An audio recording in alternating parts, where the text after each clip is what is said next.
You're listening to the Lawyer Lifestyle Podcast with Chicago attorney Dave Scriven-Young.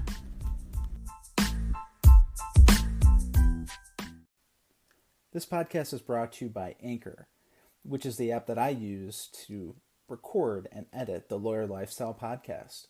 If you haven't heard about Anchor, it's the easiest way to make a podcast, so let me explain. It's free. There's creation tools that allow you to record and edit your podcast right from your phone or computer. Anchor will distribute your podcast for you so that it can be heard on Spotify, Apple Podcasts, and many more platforms. You can make money from your podcast with no minimum listenership. And it's everything you need to make a podcast in one place. Download the free Anchor app or go to anchor.fm to get started. Hello everyone and welcome to episode 223 of the Lifestyle Podcast for June 9th, 2020. My name is Dave Scriven-Young, an attorney from Chicago, Illinois, and I'll be your host. This podcast takes you on a daily journey to discover key principles in the areas of marketing, sales, and leadership for attorneys. So what we've been talking about the last few episodes is how to make the shift from having a uniform team to a more diverse team, or to a diverse team, right?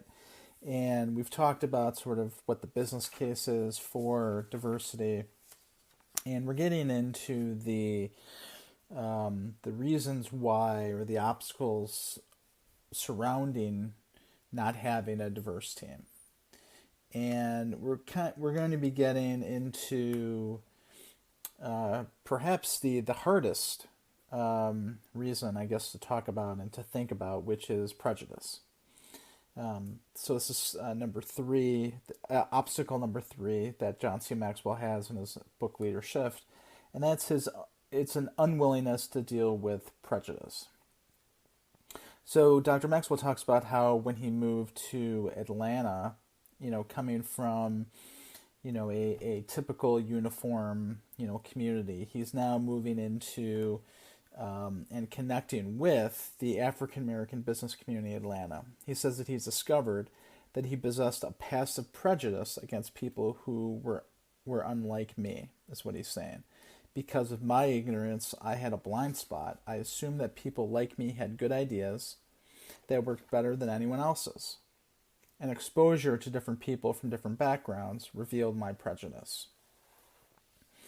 Now, I think, again, this is hard to talk about because no one wants to believe that that they're a prejudiced person, that, I've seen so much as I've been sort of listening and taking in social media over the past few days. I've seen so many people say, and actually I just listened to a podcast on this, over the weekend, Andy Frisillo's podcast, and he was talking about how, that he wasn't prejudiced, that he felt that, yes, of course Black Lives Matter, but at the same time that, most people are, colorblind, that we're all, pretty much good people. But I think what the, studies have shown is that even when you don't have an active prejudice against a certain part of society, you may have a passive prejudice, right? And you may believe that, even though you may not be actively racist, that you may hold a prejudice. And that's just because, maybe you've lived in a uniform community. You've lived in an all-white community or an all, Asian community or what have you, right? Or you're from a different country or whatever reason that it is. It's likely that we have prejudice. I'll admit, coming out of, a community when I was younger, I did not have access to, people of a different race, different ethnicity. And so coming out of that as a child, I think I didn't believe that other people could have, better ideas or different ideas from what I do, right? And so it wasn't until I sort of made a move, and as John C. Maxwell said, he sort of made this move to Atlanta. Well, I've made a similar move in my life, to get out of the a smaller community that I was in. I lived in Chicago for a number of years, and as I said over and over, joining the American Bar Association sort of opened myself up to different views, to diverse people. And at first, I didn't really understand or believe that diversity was necessary. I thought, coming into it that, look, this is just, diversity is just a ploy to get, people of color into these organizations, and really they have nothing to say. They certainly have nothing to say to me. Boy, was I wrong. I learned so much from people of different backgrounds, of diverse backgrounds. And I'm so glad, so appreciative that happened, right?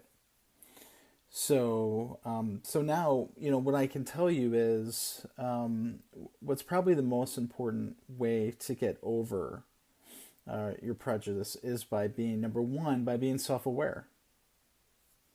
You have to be aware when you make judgments, when you make decisions, that you may be biased, that you may be prejudiced, even if you're not an actively prejudicial person, actively racist person. You consider yourself a good person.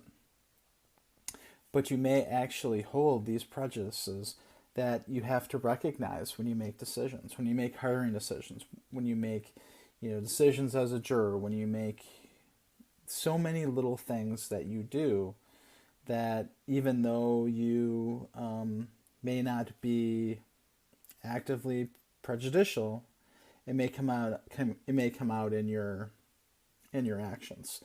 So an example of that, I was watching a video of a podcast over the weekend, and this African American gentleman was talking about his going to Disney World, and how he had several things happen to him, and they were just maybe small things, just things that maybe a waitress or people at this restaurant wouldn't have thought that was a big deal, and they weren't actively prejudicial, but if they looked, an outsider point of view would have looked at it, and even this African American gentleman saw that these little things amounted to prejudice, racism against him. And so I think that's just the number one thing, is that we have to be self-aware. And then number two is that we have to get to the mindset that this can change.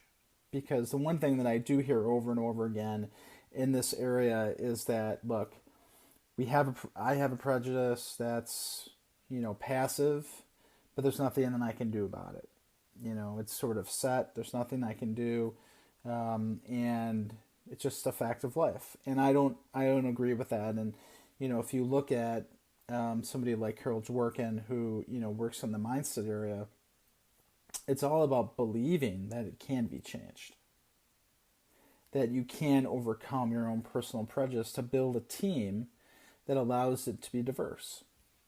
And so there are many different ways to, reduce your own prejudice, including, traveling, taking a course on prejudice, and just doing little things that, but I guess the point is that you have to make sure that what is going on. You have a mindset that will allow you to embrace diversity and to overcome, and a belief that you can overcome your own prejudice. And then at the end of the day, take positive actions to try to overcome it. So I think that's sort of the action plan that we all need to take up, especially, now, but with something that we should have been doing earlier, right? Something that we should have, understood. And now all of this has come to a head because of the, murder of George Floyd, because of the protests and the riots that continue to occur, right?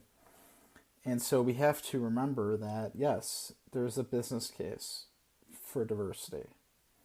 There's a business case for it, for why a business can be more successful with a diverse team, but also